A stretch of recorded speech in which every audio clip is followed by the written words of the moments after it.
I was always afraid as a kid coming past it. There was people that were murdered here. She didn't know how many.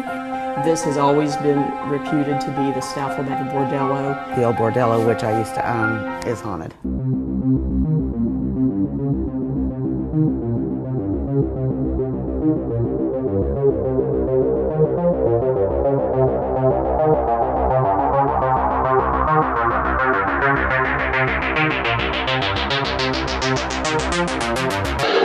Honey, I'm home.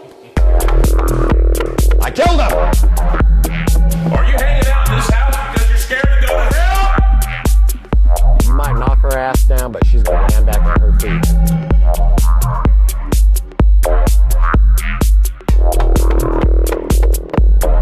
Welcome to Galena, Kansas, home of the notorious murder bordello. Join us on this episode of Shadows on 66. Can you keep my secret? Holy shit.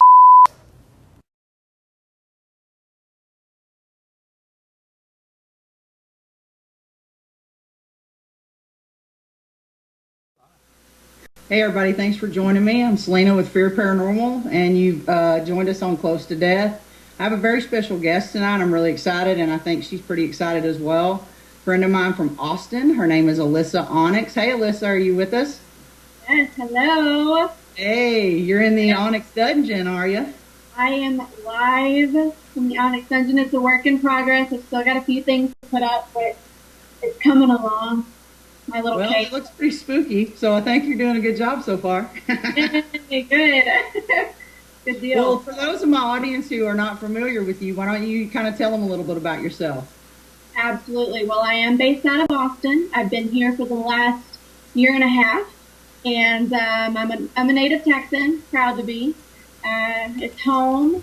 I have been involved in the paranormal since I was a baby, 2 going on 3 years old. I grew up in a very somewhat active home, and spirits would kind of come to everybody in their own little way. I bonded with an elderly spirit that I called Lady, and that's the name that I knew to give her. And at 2 years old, that's pretty deep stuff. And my brother and sister have 10 and 14 years on me, so they were seeing it. They were the ones turning on the cassette tapes at that time and recording me talking to them. And I'm just a little bitty country girl talking about Lady. And she was very protective of me, and I would draw pictures of her. So I'm 25 now. That's 23 years of having what I call a gift. And about 8 years ago, dove in professionally. And by professionally, meaning traveling to these places, learning about them, researching as much as I can through internet, books, word of mouth, whatever. I used to do the group thing, but the way my senses work, if I'm with so many people, it will just completely throw it off. So I'm more comfortable going to a place by myself or with 1 or 2 other people. So this February, I launched Dark Doll Paranormal, which the name comes from, I'm also a makeup artist. I've been doing that as my career to make money the last 7 years now. So Dark Doll just seems very fitting. I'm very dark and somewhat gothic in a way, and just tied it all together. So that's my world.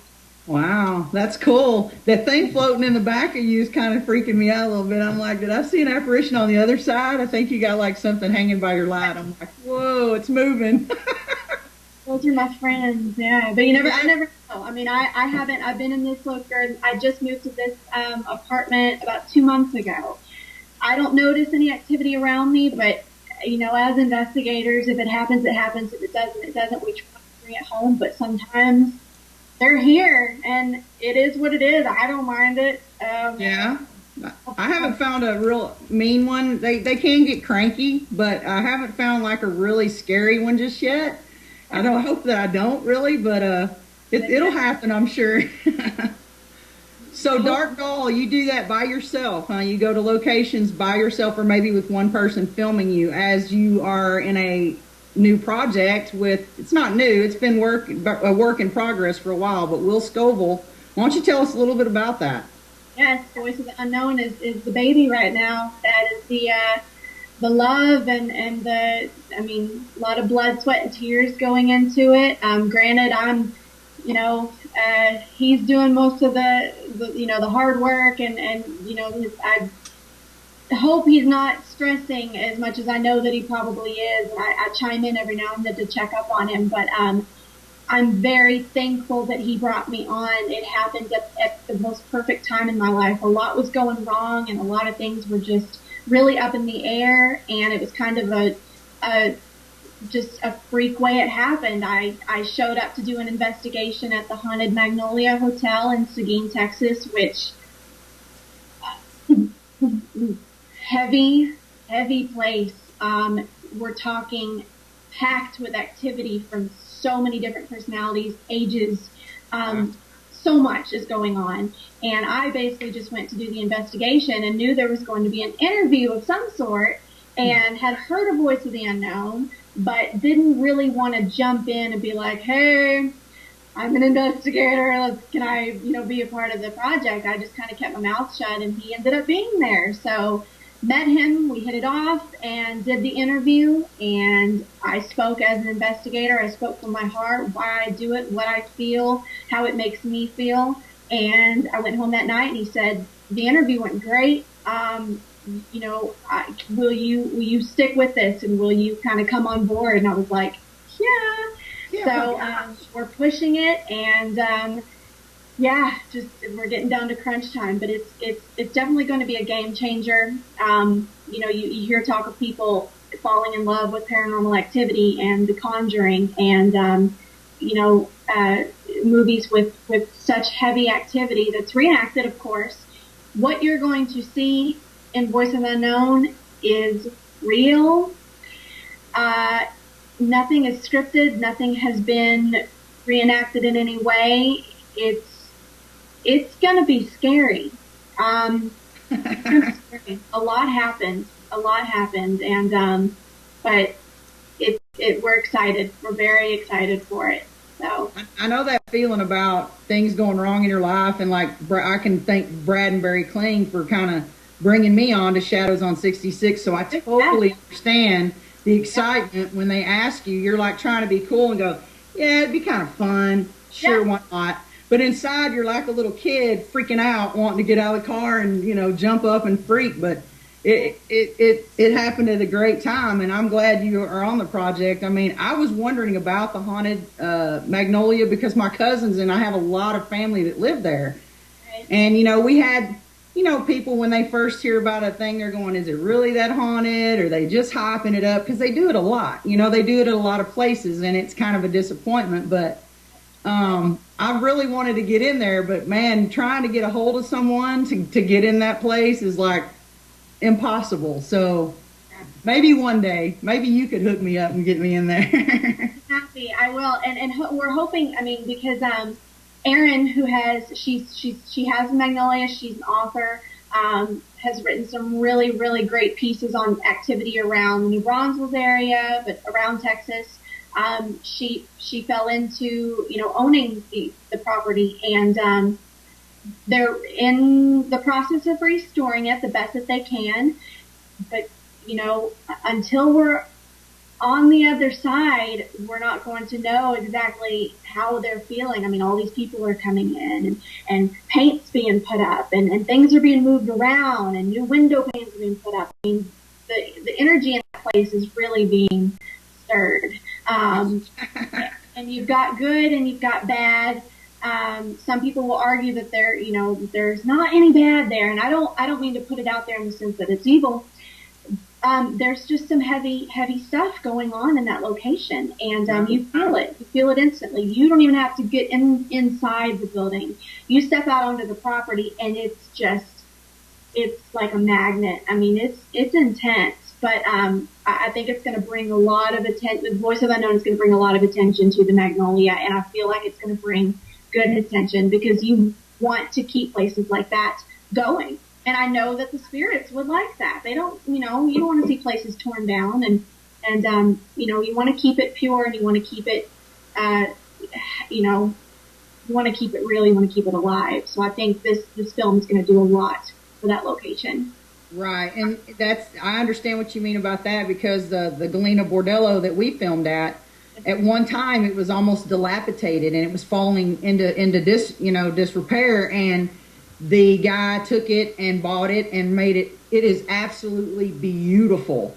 But when Penny and I we just went to Villisca last week, and we stopped back through there, and when we walked in, I mean, the furnishings they put in there, I mean, it's all time period for when the stuff happened. And Penny said that a spirit contacted her and was telling her she got Rose, and she said that Rose liked the pink walls in the bathroom, that was beautiful, and that she was loving the remodel. She loved all of it. And so that's kind of a pat on the back to the investor and stuff like that, who's really worked his ass off to make that place beautiful.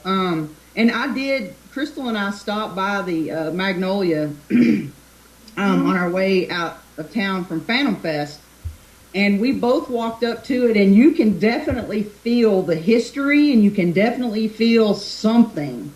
We really wanted to get in there, but I'm like, yeah, today is not the day I go to jail, and I'm not trespassing, so we'll have to just wait and find out. But we walked all the way around it, took photographs, and, both of us were getting kind of there's got to be something to this, It's a really cool place. We can't find a whole lot of history on it for some reason, but, they keep finding the artifacts in there and the walls when they're remodeling and stuff. It's crazy. Yeah.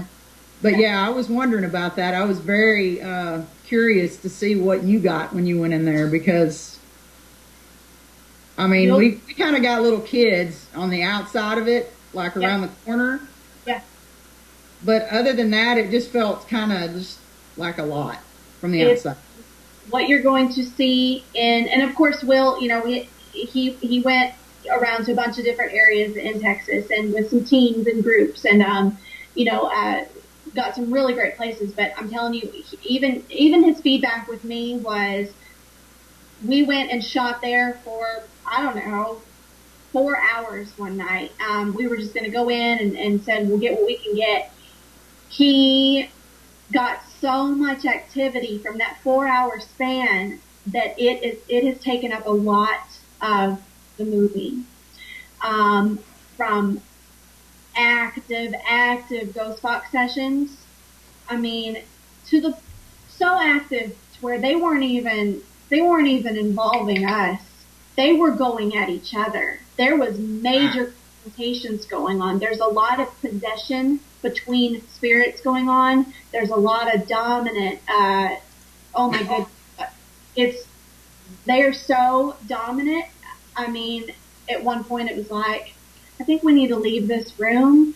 Whatever's going on, we need to let them handle it. Between 2 male spirits and a female.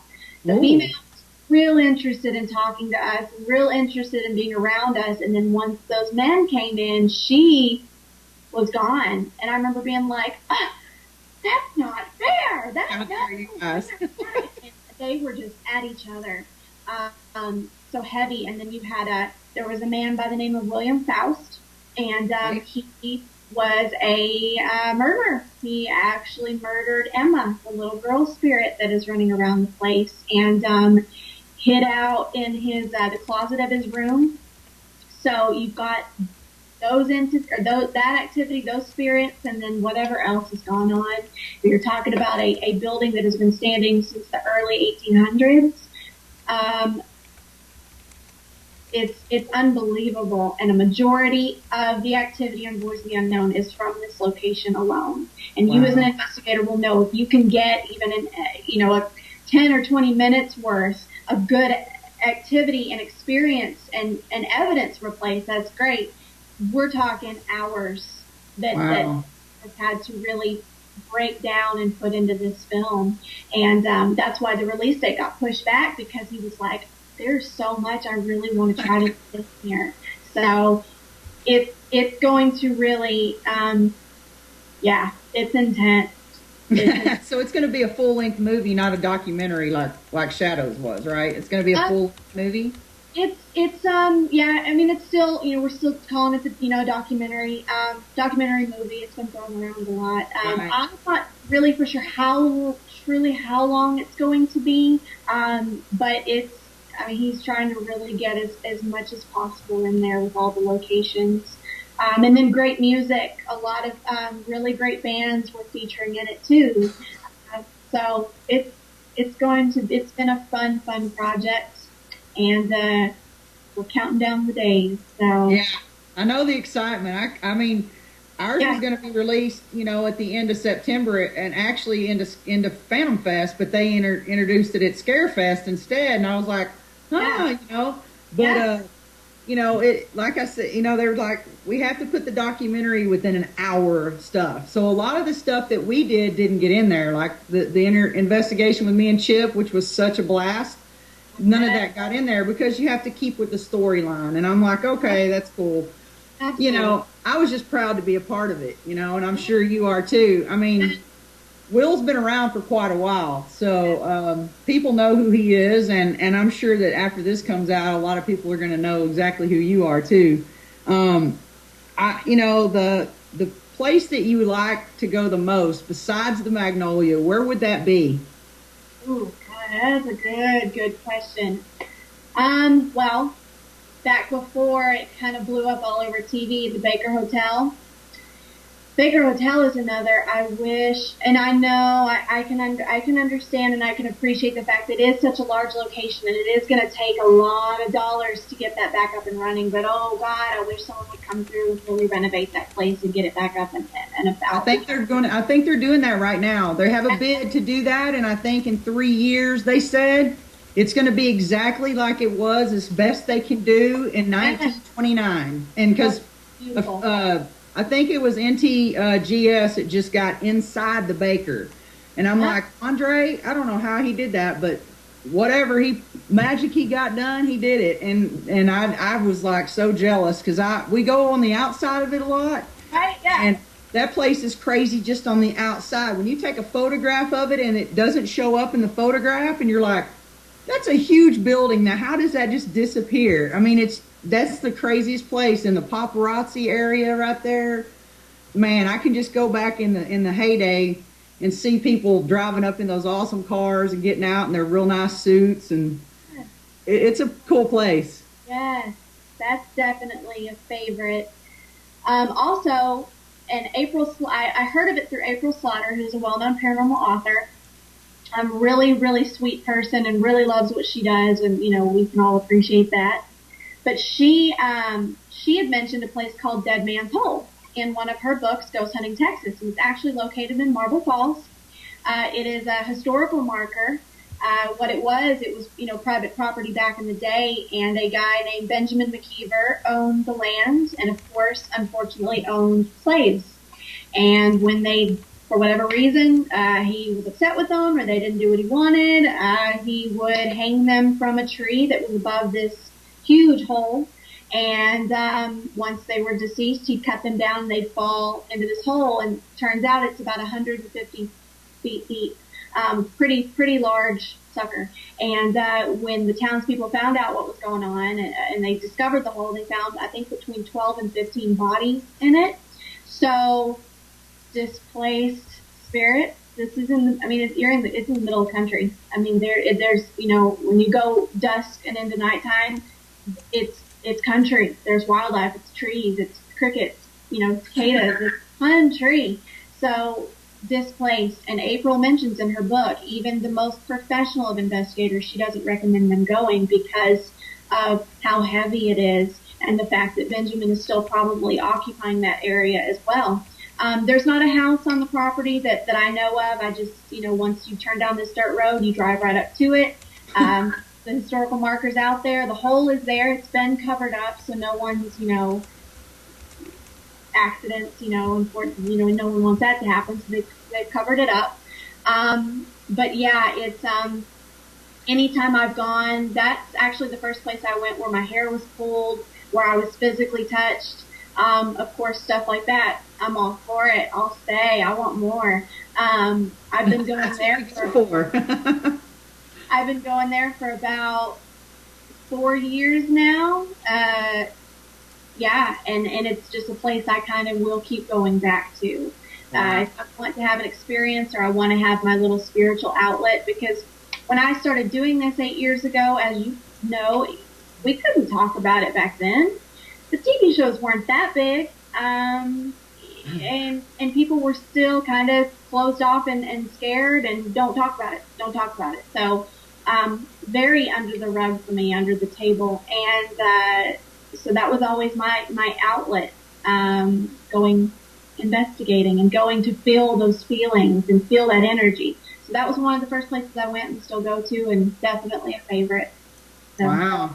yeah. Wow. So I also wanted to mention that we have a mutual friend that when we were talking about Will and Brad and editing the film, Giovanni helped edit our film as well. Yeah. Yes. He was amazing. It took him and Ruben and them a little bit of time to warm up to us, but once they did, yeah, they had experiences at the Bordello too. You might want to ask Gio about that sometime. I've been meaning to. When I first moved back to Austin, him and I got in touch and bonded through the paranormal, and we did an investigation at Shoal Creek, which is on YouTube somewhere, and we didn't get a lot of really anything, because there was a pretty large group we were with quite a few people, so I was picking up on senses, and I think at times in that video, I was like, I don't feel good, I don't like this area, I don't like what's going on over here. So he still has one of my books. He still has one of my paranormal books I let him borrow for places to go. But I was really, really excited to see him with y'all doing that project. He had Facebook messaged me when he first got it on with it. He's like, I can't tell you much, but oh my God, this is so great. And I was, good for you, man. Enjoy it, roll with it, and let your senses open up and let your mind wander, because it's really a beautiful thing. The first day I think we were doing B-roll shots, and it was the Galena people there are so nice, and the cops let us use the little golf cart thing that had little sirens and stuff, lights and sirens and stuff on it. So cute. And I think it was more like a mule than a golf cart. But anyway, we were driving that around taking B-roll shots, and we went by this really old bar on old Route 66, and we went through it one time and all was good. We went through it a second time to shoot it, and some lady comes out at 3 p.m, mind you, drunker than Cooter Brown, and flashes all of us. And, my God! I go, oh, I think we better cut that out of the B-roll. I think you told me that at Phantom Fest, but that doesn't make so scary. That's a form of entertainment that really doesn't need to be shown. Yeah, no, not at 3 o'clock in the afternoon. And I think she probably had 5 teeth in her head too, so she wasn't real cute. And we were like, oh God. And I said, Gio, did that hurt your camera at all? Because I know them are $high cameras. But we had a pretty good time doing B-roll. And by the end of the week, I think every single one of them had an experience. I think a woman whispered in Gio's ear, and he was like, he freaked out. It freaked him out. Ruben wouldn't go upstairs by himself in the Bordello. He's like, no, not going to happen. I'm done with that place. And Casey, our sound guy, he was hearing voices that were not us talking. Like a lot of them. And with those boom mics and stuff, you can definitely hear it. So I would be interested to hear what he actually caught. Yeah. So you've been hanging out with a vampire type group in Austin, or you've been kind of getting into that. What's up with that? Yeah. Well, and it's a touchy subject, because I do have family members that are really freaked. Kind of. Yeah. Yeah. And it's unfortunate because it's not what Hollywood is portraying as far as these real groups. But I got in touch with the Vampire Court of Austin around the time shortly after I moved back to Austin from Los Angeles, and really great group of people, and they invited me to be part of their vampire ball, which was last weekend, and just met some really, really wonderful individuals, and they invited me to be a part of their court, and they do a lot of events around the area. They're actually, the King and Queen, Logan and Daly, are in New Orleans right now. And so they put me in touch with some really, really great individuals that really accept what I do and accept what I'm about and the whole ghost world. But not going to say any names. I've spoken with you, Selena. Anonymity. Two together, but a ghost hunter friend, about going on 6 years of friendship. He actually kind of introduced me into the culture, and I really enjoy it. I don't, it's not about drinking people's blood or anything like that. It is a lifestyle. It's a certain, like, if I go out in the sun, I have really weird reactions. I've got blackout curtains in my house. I'm up all night and sleeping in the day unless I'm doing my makeup job, which keeps a roof over my head. I'm thankful for that. But I've just always been very into the darker things. Certainly not any kind of satanic, anything like that. And it can be very misconstrued when you start talking about the goth culture and the vampire culture, and not like that at all. I just, as a kid, I was obsessed with Edward Scissorhands and obsessed with Bram Stoker's Dracula, and just this was what made me tick, and this is what made me feel alive. And so my house represents it, and my style represents it, and it's definitely in my heart, and I've met some great people through it. So yeah, good bunch of people, the Vampire Court. They're very wonderful. So, yeah, that's cool. We got one question in the chat room for you. Do you have any place you will not go, that you refuse to go? No, I didn't think so. Bring it. The way it is, if I do pick up on anything that can be threatening, like I said, I think we know the lines that spirits can cross as far as harming us mentally or physically. I try to when I go to these locations, my senses are completely open. I have to have had a certain amount of sleep. My mind has to be right. I can't be stressed. I can't have anything on my mind that's going to take away from going to that area. So I completely open myself up, and if there's any small bit of dangerous stuff that's going to put me or my mom, who usually goes with me, in danger, I try not to, depends on how my adrenaline's running, to be honest with you, because it's really hard to leave an area. I really go to have those experiences, but like there are lines that can be crossed, and possessions that can happen, and I have had that happen recently, but to be honest, I'll go back and let it happen again. It made for good footage, and I'm alive and well today. But I really try not to bring anything home with me. I do go through rituals. I do go, I do my cleansing. I do the whole bit. As far as my religion goes, I grew up going to church. I didn't get anything out of it. I didn't get what I needed from it. And I think some people blow Christianity way too far out there.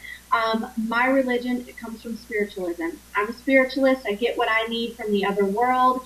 I open myself up to it, and so I go through those kind of steps in that whole process whenever I go to and I leave a location. But there's really there's no place I really wouldn't go, I don't think. Huh. Well, that's kind of interesting, because there's places that I wouldn't go. I would go anywhere, but when it comes to knowing that there's demonic possessions and stuff, I'm a little bit hesitant, but I will still go. But, I have a really strong faith, and I can run like hell. But but like, for instance, when we went to Villisca, we were all about, we're going to stay the night in Villisca. We're going to sleep in the house. After our investigation and me confronting the shadow person in the attic, and I got angry because he hurt kids and a innocent family, so I was like, why would you do that? What was your purpose? Not really that I was going after him too hard, but I got angry because we had been interacting with these poor children that were scared, huddled in a corner, and you get angry, and I'm not scared to confront, at all. I know some people think Brad and Barry have their own way of doing things, and they're not quite right. And I did learn some things from them. I don't quite take it to the extent, but I go good cop, bad cop a lot. You know what I mean?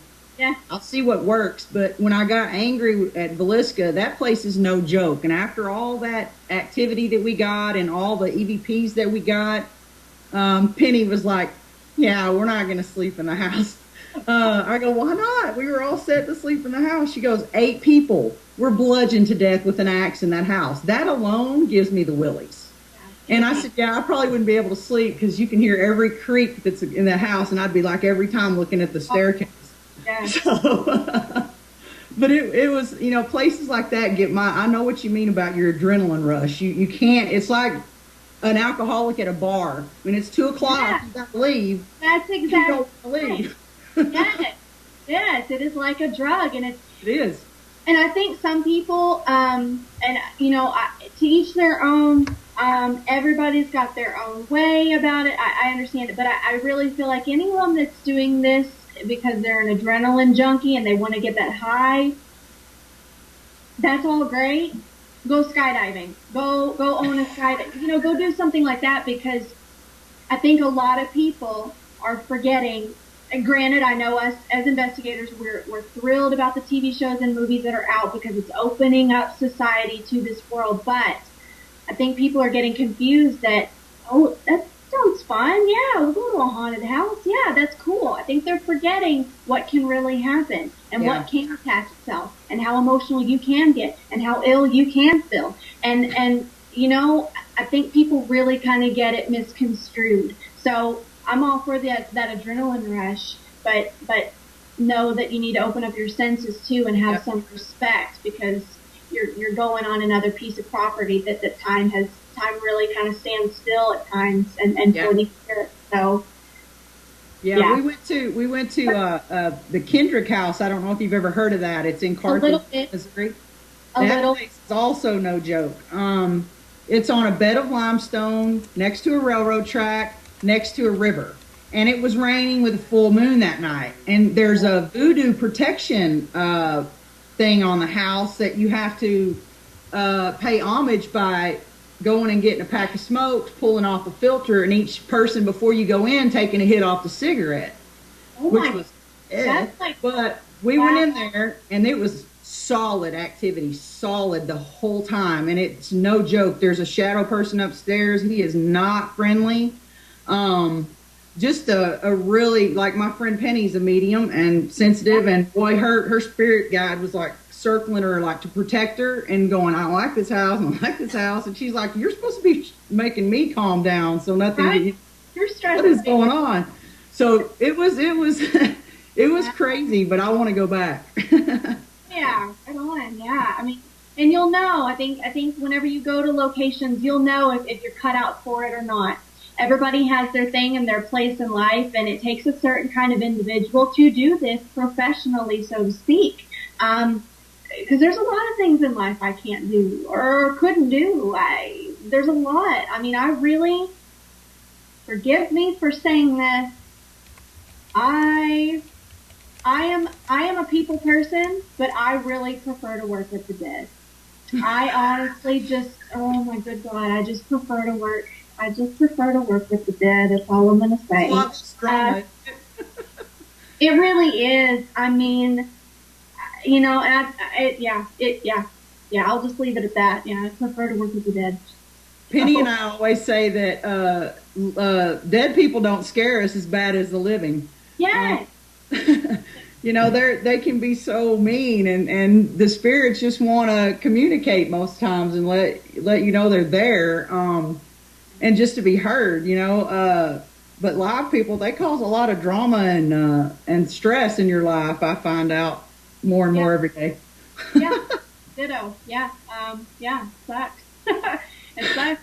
So, and I think that's what we all have trials and tribulations in life, and I just feel like with everything I've been hit with growing up, that was always my outlet, was reaching out to the unknown, because that's where I got my peace from. And people just have such a hard time understanding that. And they're like, I mean, especially I work in makeup artistry, the people I come across, they're just like, what does that mean? And it's like, well, everybody has their outlets and what they go to feel good about, about life and what's going on. And that's just always been mine.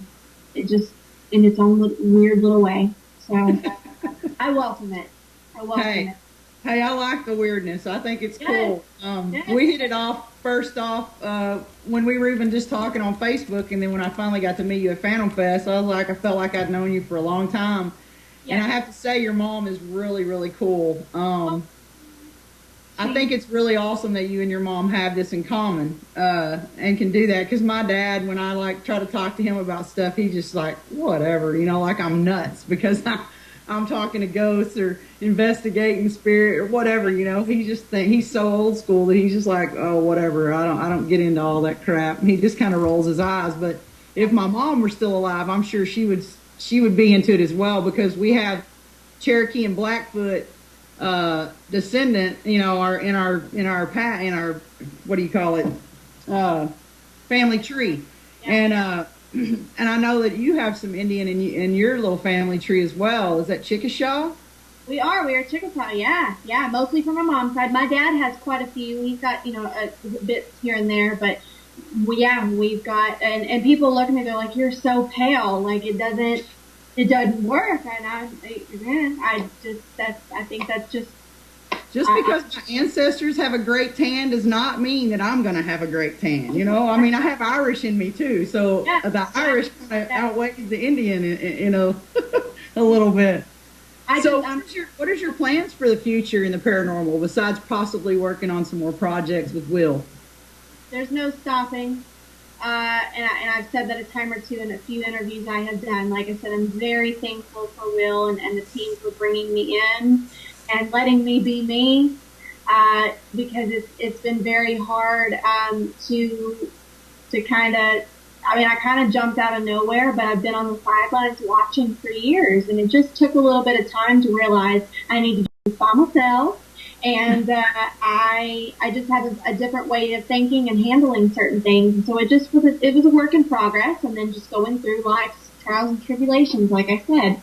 So, I'm very thankful for this project, and we definitely have some things lined up for November, December, which we're looking forward to. We're finding out more places to go.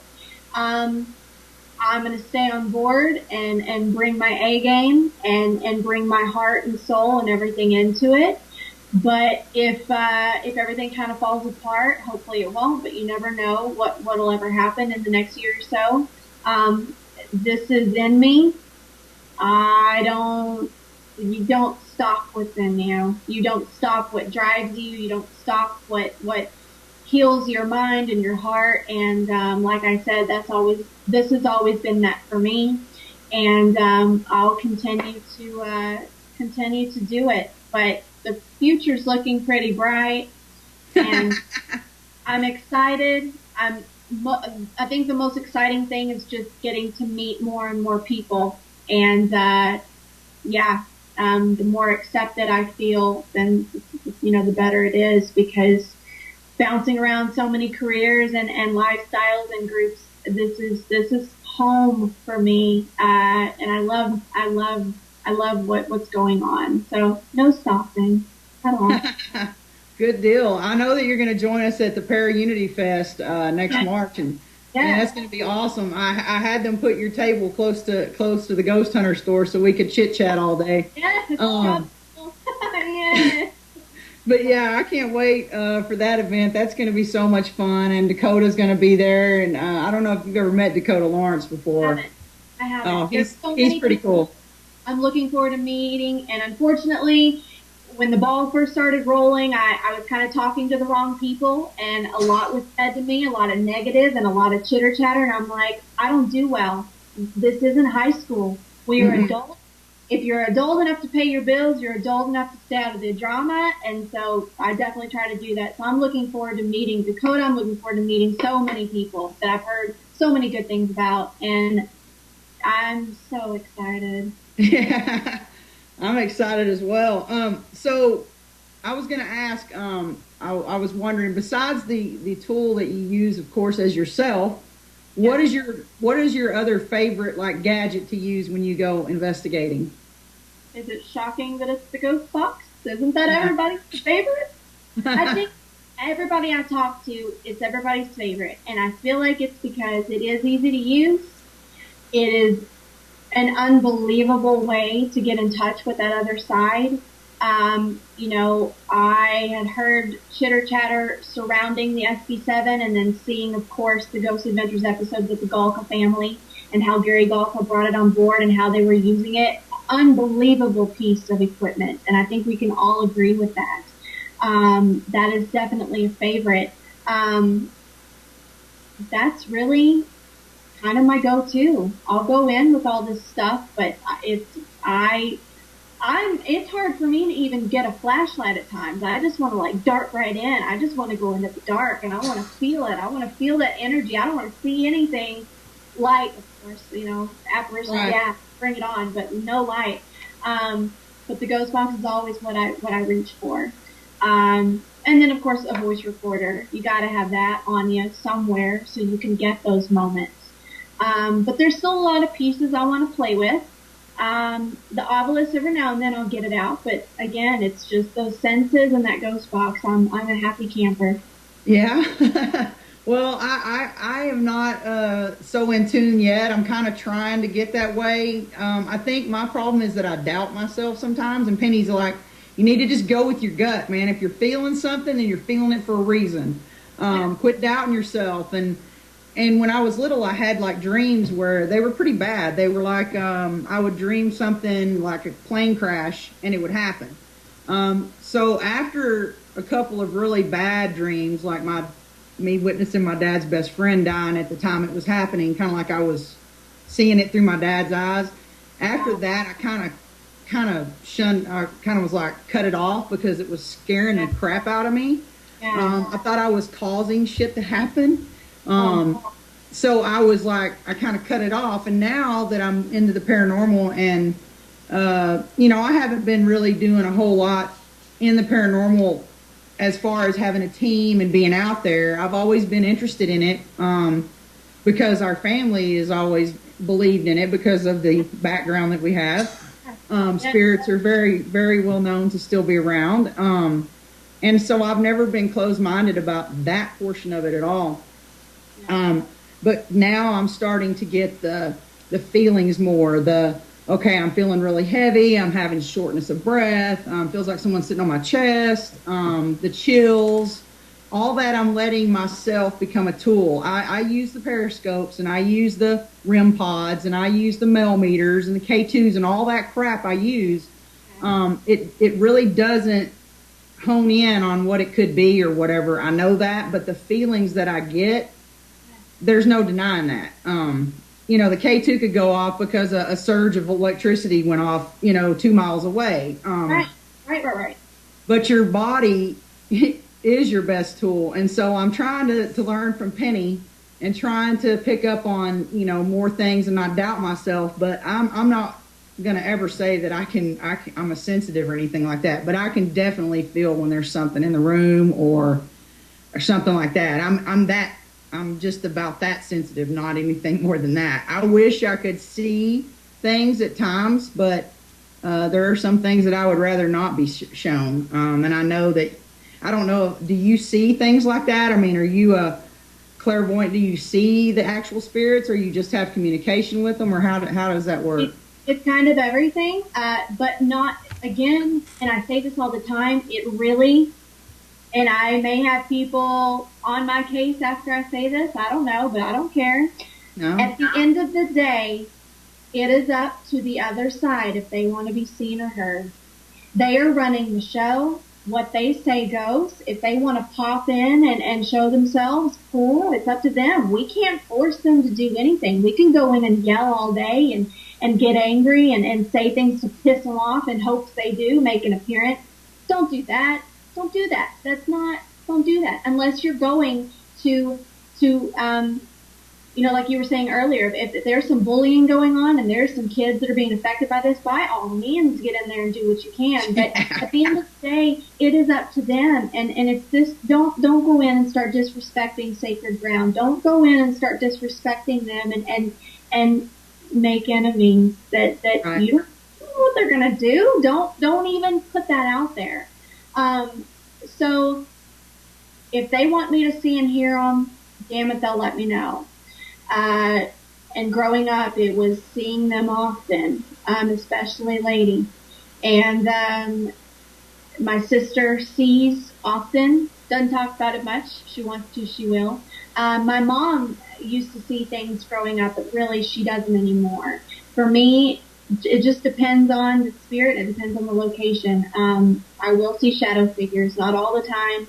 When I was living in San Angelo, I went to Fort Concho a lot with a group that I was with, a big group of girls, not a big group, but small, and would constantly see shadow figures. And then one day I just didn't see them anymore. I was like, well, I guess they're done with me. I guess we have fun and they've moved on to others. So as far as apparitions at the Magnolia, I haven't seen them yet. It's just hearing. I mean, you're talking footsteps, things being moved, pounding on the wall, singing, those confrontations going on. So it's been all hearing for me there. Yeah. But it's the ability to kind of see, hear, whatever. But there's a couple books I've read, and I would like to, if anyone has any questions as far as wanting to tap into all that, there's a great book I recommend, Buckland's Spirit of Communications. There's a really cool store here in Austin called Ancient Mysteries, where they have like sage and they have like spells and all kinds of really cool stuff. And I go there for the books, and I've really been able to tap into a lot of really cool things by using that book. It's a huge, thick book. It's almost like you take tests. Like after you finish a chapter, you go back and you do some tests and all that, fun stuff. But, being able, what I've read the last couple of years has really opened up some stuff to me. So it's possible. It's possible. Wow. Awesome. Well, we're almost out of time, but I wanted to, give you an opportunity to tell everybody how they can find you on Facebook, or if you have a website or whatever. Thank you for that. I am on Facebook. I'm on Selena's Facebook. I'm under the name Alyssa Onyx. And going into this, I said I wanted to keep Facebook as private as possible. But again, we're in promotion time, and by all means, jump on board. You want to chit chat. You're interested in seeing what's going on. I do a lot of photography work and the makeup and all that fun stuff. But my heart and soul is with the ghostly world and the vampires. So you'll see a lot of that. voiceoftheunknown.com. You can see our teaser trailer there to get you amped and ready. It's a very short piece, but you'll feel it. You'll feel it for sure by just watching that snippet. Twitter, Alyssa Onyx. YouTube, Alyssa Onyx. Hopefully the name is different enough it's easy to remember. But I'm kind of easy to find, so Well, I'm so glad that you were able to join me on the show, and I will definitely have you back on after the screening of Voices of the Unknown, and I would really like for you to let me know when that's going to happen, because that'd be pretty awesome to see. We're going to be blasting it. We've got our radio show tomorrow night, Badass Paranormal Radio, and I'll be talking about that on Facebook. The sooner it gets, the more we're going to be it's going to be out there, and everyone will know for sure when and where and how and what. So Facebook. Awesome. Well, good luck to you. Thank you. I'll be talking to you. Of course you will. And I look forward to it. Thank you. Bye, honey. Have a good evening. Bye, guys. Thank you. Thanks.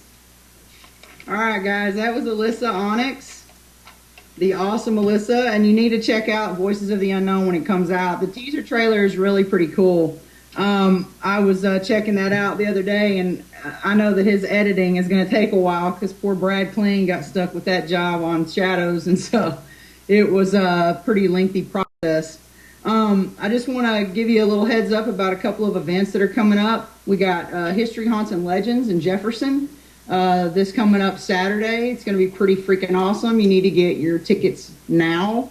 My team will be heading up the investigation. One of the 4 teams, I think. Jeremy Jones will be out there from Paranologies, and he will be showing us the new electroscope, so you got to come check that out. Then the week following, November 9th, thanks to Art and Penn, they are presenting the City of Marshall Haunted Holidays, and that one is going to be really cool because there's 2 places that have never been investigated, but I don't know, the tickets are pretty limited, I'm sure, about this time, so you might want to get on there and get your tickets. Also, if you need any gear, check me out, Selena Roane, on Facebook, or you can email us at fearparanormal@yahoo.com. Sorry about that.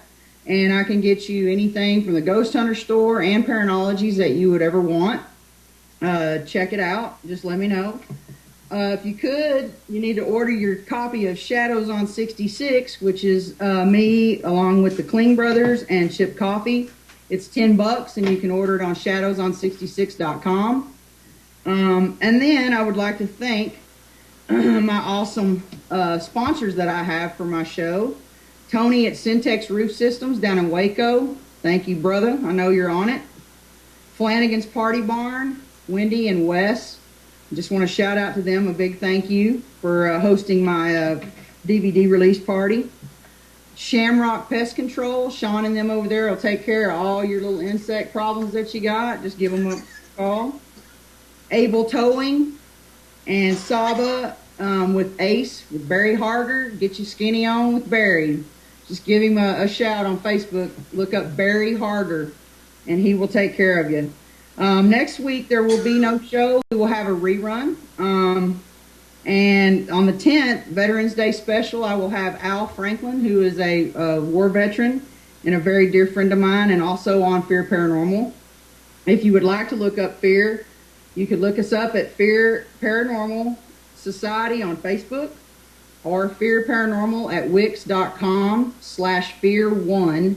And that's our new and improved website. Man, it is rocking cool. So you got to check it out. Also, go to my show page, Close to Death by Selena Roane, and give it a like and keep up with the guests coming up. I've got some really awesome guests for November and working on some extremely cool ones for December. So stay tuned for that. And we will see you November 10th with a new show. Peace out.